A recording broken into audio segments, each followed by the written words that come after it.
New blog. আজকে আমি চলে এসেছি মুদিয়ালি ক্লাবে খুঁটি পুজো কভার করতে। অনেকদিন পরে একটা খুঁটি পুজো আনলাম, কিন্তু এটা কিন্তু একটা ভালো পুজো, বেশ নামি পুজো। এই যে পেছনে যে দেখাচ্ছি গণেশ ঠাকুরের মুখটা, ওইখানে কিন্তু খুঁটি পুজোটা অর্গানাইজ হয়েছে মুদিয়ালি ক্লাবের তরফ থেকে। পেছনে মাইকের আওয়াজ আসছে হয়তো। চলো গিয়ে একেবারে স্পটে দেখাচ্ছি ওনাদের খুঁটি পুজোর প্রিপারেশন কেমন, আর এবারে থিমটা কী সেটা জানার চেষ্টা করবো। এই হচ্ছে কিন্তু তাদের খুঁটি পুজোর মণ্ডপ। ওইখানে যে পাখাটা দেখা যাচ্ছে ওটাও কিন্তু হচ্ছে এই খুঁটিটা, ছোটো খুঁটি বেশ। আর এইখানে কিন্তু খুঁটি পুজোটা হবে, যেখানে এই ব্যানারটা লাগানো রয়েছে। আর এই হচ্ছে তাদের খুঁটি পুজোর যে ব্যানার, মুদিয়ালি ক্লাবের যে ব্যানারটা সেটা। এখানে কিন্তু ব্লাড ডোনেশন ক্যাম্পও চলছে এবং শিশুদের জন্য অনেক উদ্যোগ নেওয়া হয়েছে হেলথ অ্যান্ড মেডিকেল ট্রিটমেন্টের মতো। তো মুদিয়ালি ক্লাব সব মিলে কিন্তু খুঁটি পুজোর দিনেই একটা ভালো শুভারম্ভ করে দিল দুর্গাপুজো 2024-এ। এই হচ্ছে মুদিয়ালি ক্লাবের খুঁটিটা।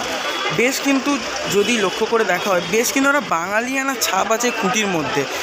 যে হাত পাখা যে হতো আগেকার দিনে, এই যে মা দুর্গা লাল সাদা পাড়ের শাড়ি, খুব সুন্দর করে যদি নোটিস করা হয় সাজানো। খুঁটিটা কিন্তু নোটিস করলে বেশি বড় নয়, কিন্তু অসাধারণ সুন্দরভাবে কিন্তু সাজানো।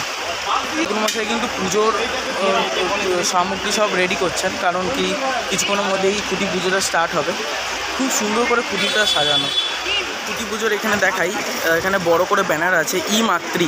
এই হচ্ছে কিন্তু এখানকার থিম। এই থিমকে এবার মুদিয়ালি ক্লাব 2024 সালে কীভাবে তুলে ধরেন সেটাই দেখার বিষয়।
যে মুদিয়ালি ক্লাবের খুঁটিটা সেটা এখন স্থাপন হচ্ছে, সেটাই দেখাচ্ছি।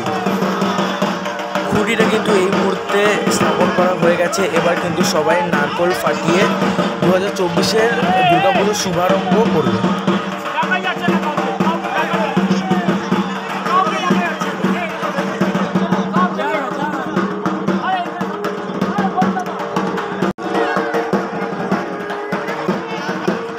মুদিয়ালি ক্লাবের যারা মেম্বার তারা কিন্তু এখন খুঁটির গোড়ার কাছে নারকোল ফাটিয়ে 2024 সালে দুর্গা পুজোর শুভারম্ভ করছে।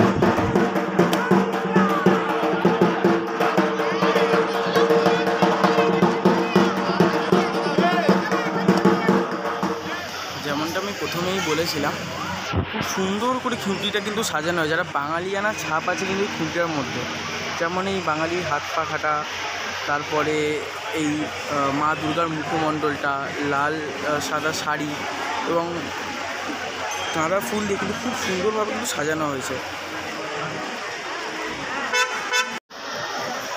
সব মিলে বেশ কিন্তু খুঁটিটা লাগছে।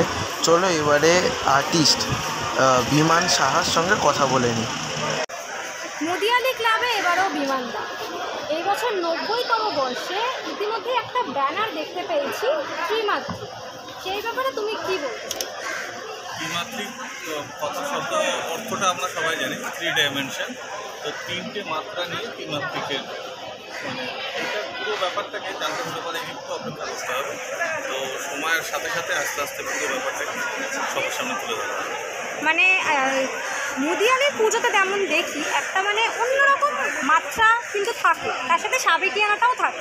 এই বছরও কি সেই ট্র্যাডিশনটাই মেনটেন থাকবে? সেই ট্র্যাডিশনটা মেনটেন থাকছে, কারণ এনাদের যেটা ঠাকুর তৈরি করে মানে অসিদ্ধা চন্দননগরের ঠাকুর তৈরি করে, তারা 3 পুরুষ ধরে এখানকার ঠাকুর তৈরি করছে। তো সেই জায়গাটা কোনো সময় মুদিয়ালিও ছাড়তে চায় না, তো সেই জায়গাটা বজায় রেখেই কাজটা শুরু করা হয়। আচ্ছা, ফিল্ডে তুমি কবে থেকে কাজ শুরু করছো? আগামীকাল থেকে শুরু হচ্ছে। আর ওয়ার্কশপে কি তোমার কাজ শুরু হয়ে গেছে? পুরো জায়গাটা ইউজ হচ্ছে, আর একটু নতুন করে সামনের দিকে আরও কাজ এগিয়ে আসছে। মানে আরেকটু বেশি জায়গা নিয়ে ব্যাপারটা একটু আলাদা চিন্তা ভাবনা আছে, দেখা যাক পুরোটা আস্তে আস্তে সব তুলে ধরা হবে। আচ্ছা, এবার জানতে চাইবো যে বিগত বছর একটা ইউনিক জিনিস আমরা দেখেছিলাম, একটা বেলপাতা নিয়ে কনসেপ্ট তুমি করেছিলে। এই বছর কি নতুন কিছু এলিমেন্ট তুমি ইউজ করবে তোমার কাজ? নতুন কিছু থাকছে, একটু আলাদা রকমের একটা চমক থাকছে। সবাই যেটা খুব আনন্দ পাবে হয়তো সাকসেস হলে পরে, সেই জিনিসটা নিয়ে কাজ চলছে এখন। দেখা যাক কতদূর এগোনো যায়। আর আগত যারা দর্শনার্থী তাদের উদ্দেশ্যে তুমি কি বলতে চাও তোমার তরফ থেকে? মুদিয়ালির পুজো তো সবারই একটা প্রাণের পুজো, সবাই দেখতে আসে। তো এবারও বলবো যে একটু আসুন, একটা নতুন কিছু দেখতে পারবেন, আর সবার মধ্যে একটা চমক থাকবে পুজোটা। আর মোটামুটি তুমি মণ্ডপ কবের মধ্যে কমপ্লিট করে দেবে? মহালয়ার মধ্যে। অনেক ধন্যবাদ দাদা, পুজোর অনেক আগাম শুভেচ্ছা তোমাকে। Thank you.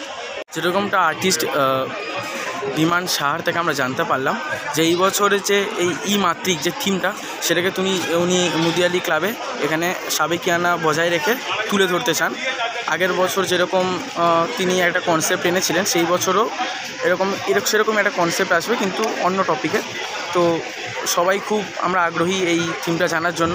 নিশ্চয়ই মুদিয়ালি ক্লাব এসে পুজোর সময় ভিজিট করুন। এবং এখন এখান থেকে বেরিয়ে যাব, দেখা যাক এরপরে কোন ব্লগ আপলোড করা যায়।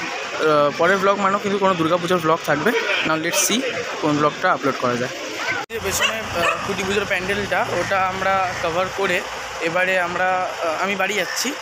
আজকে রবিবারের দিন দুপুরবেলা ব্লগটা কভার করলাম। মুদিয়ালি ক্লাবের যিনি আর্টিস্ট বিমানদা, উনি হাজরা পার্কে কয়েকদিন আগে আমি ব্লগটা ছেড়েছি, হাজরা পার্কের খুঁটি পুজো, ওখানেও কিন্তু উনি একটা কাজ করছেন। আরেকটা জিনিস আমি নোটিস করলাম, সেটা হচ্ছে উনার কাজের মধ্যে থেকে কিন্তু একটা মহিলাদের জন্য সতর্কতা বা মহিলাদের জন্য সোসাইটিতে যে একটা স্ট্যান্ড, যেটা পাওয়ানোর চেষ্টা সোসাইটির কয়েকজন মানুষ চেষ্টা করছেন, সেই জিনিসটাকে উনি তুলে ধরেছেন। ওইখানে যতটা বলেছিলাম, আপনাদের মনে আছে কিনা আমি জানি না, ওইখানে বলেছিলাম যে থিমটা হবে, সেই থিমটা হচ্ছে যে সমাজের যারা নিচু মানুষ, যে মহিলারা এবং যারা নিচু মানুষ, তারা যে ঠাকুরের কাছে আসতে পারে না, সেই জিনিসটা ঠাকুর সবার কাছেই সমান, এই জিনিসটা তুলে ধরছেন। আর এইখানেও থিমের নাম হচ্ছে মাতৃ। এবার দেখা যাক উনি কী তুলে ধরেন। তো আজকের জন্য এই পর্যন্তই। টাটা, বাই বাই, দেখা হচ্ছে পরবর্তী কোনো অসাধারণ একটি দুর্গাপুজোর ভিডিও নিয়ে। চলো। এই লেকের এলাকাটা আমি নোটিস করেছি আগে, খুব শান্ত পরিবেশ, পুরোনো দিনের বাড়ি, শান্ত পরিবেশ, গাছপালা চারিদিকে, ছাওয়া, ফাঁকা রাস্তা, এই জিনিসটা আমার কিন্তু খুব ভালো লাগে। তাই জন্য এখানেই ভিডিওটা এন্ড করছি। ভিডিওটা ভালো লেগে থাকলে লাইক করে দিতে হবে, শেয়ার করে দিতে হবে। যাদের সঙ্গে মুদিয়ালি প্ল্যান করছো ঘুরতে আসার জন্য, তাদেরকে শেয়ার করে দিতে হবে। ভিডিওটা ভালো লেগে থাকলে লাইক করে দিতে হবে, এবং এই ধরনের ভিডিও পেতে গেলে সাবস্ক্রাইব করে আমার পাশে রাখতে হবে। ওকে, আর তোমাদের কি মতামত দুর্গাপুজো নিয়ে আমাকে কমেন্ট করে আমাকে জানিয়ে দেবে। তো চলো, টাটা, বাই বাই, দেখা হচ্ছে পরবর্তী কোনো দুর্দান্ত একটি দুর্গাপুজোর ভিডিও নিয়ে।